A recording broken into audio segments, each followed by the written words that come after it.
Namaskaram and hello. Welcome to another episode with another topic. So today's topic is communication. Is it really needed? Are they just sounds or have meaning only when we give it? How did it evolve? We all don't know the origin of all the languages which are used for communication today. It has been thought that the initial communication was through sounds. So, is sound is also a language? It might have started with observation, or they might have come up with something we don't know. Even if we research, we will be all ending up in assumptions. Okay. So, if we look back, it all started with like whistling, gestures, etc. And then slowly by slowly, it became into words, alphabets, characters, and so on. Is silence also sound? Time to ponder. I very much recollect during my college days, we, a group of friends, have our own language which were in short codes. So others thought that it was a kind of some other dialect, but for us, it was a different language which never existed in the world at that time. It's different that we have evolved from there and we don't remember anything about it. So, yeah, but today's communication has been largely reduced to short codes or emojis, etc. But do emojis really have emotions in them? Or do we make them as emotions? So if we research or look at linguistic studies, we will come to know that many languages have either extinguished or vanished. Only one or two persons are speaking, and only few know about the meaning of it. So some of these have been documented, but it will just remain in papers, I think, so, because it is very few who are very interested in taking that old legacy forward. So Bharat or India, as among all the other regions in the world, have so many languages.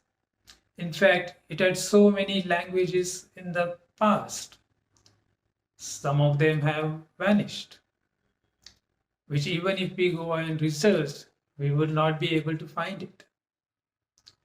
Even if we walk for a few meters, we will be using the same word, but it will have a different meaning for a different person from where he is coming from, like that.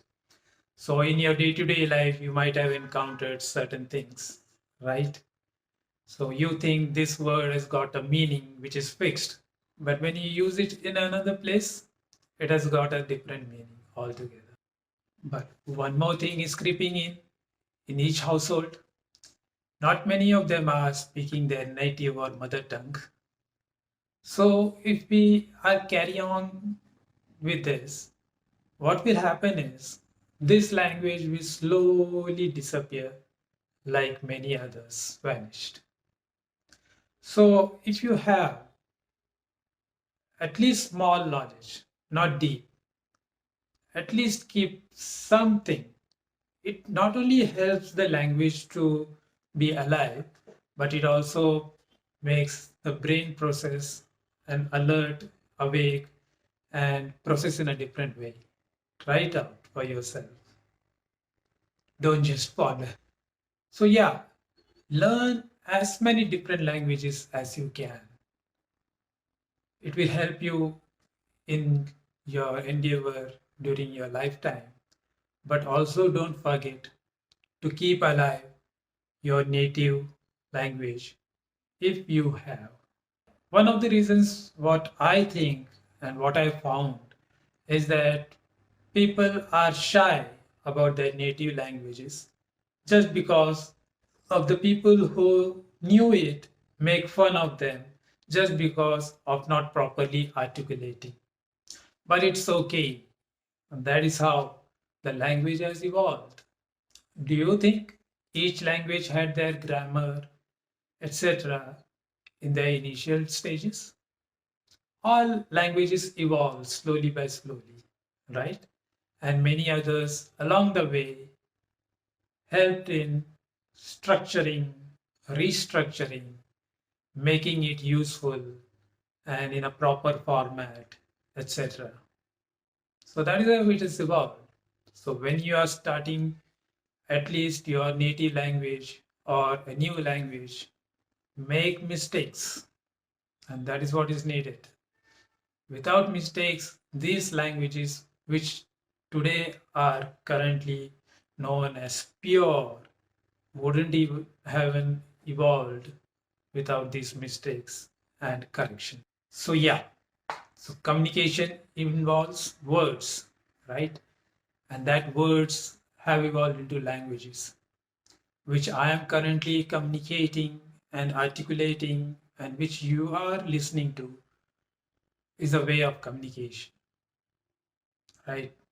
So now today, even though we have reduced our communication through all the mute non-verbal ones, we still use it in our day-to-day life, right? We can't remain mum and just by actions or sign languages we can speak with each other. We must open our mouth and talk. And for that, yeah, communication is necessary and proper language. And see to it that when you speak in one language, try to use the same language without bringing in any foreign or a different language. For example, if you're speaking in English, try to keep all the words in English. Try it. It will be hard, but yeah. As today we all say we are speaking in English, that is Hindi plus English. Certain kind of things have evolved. Yeah, technically speaking, some technological words or certain things which we have to articulate in English while speaking other languages. Yeah, it becomes. But yeah, let's try to whatever extent we can in the best possible way. One more deep observation which I have found is whenever a person wants to learn a new language, he asks that another person or refers to the books for that language and starts with a swear words or abusive words to start.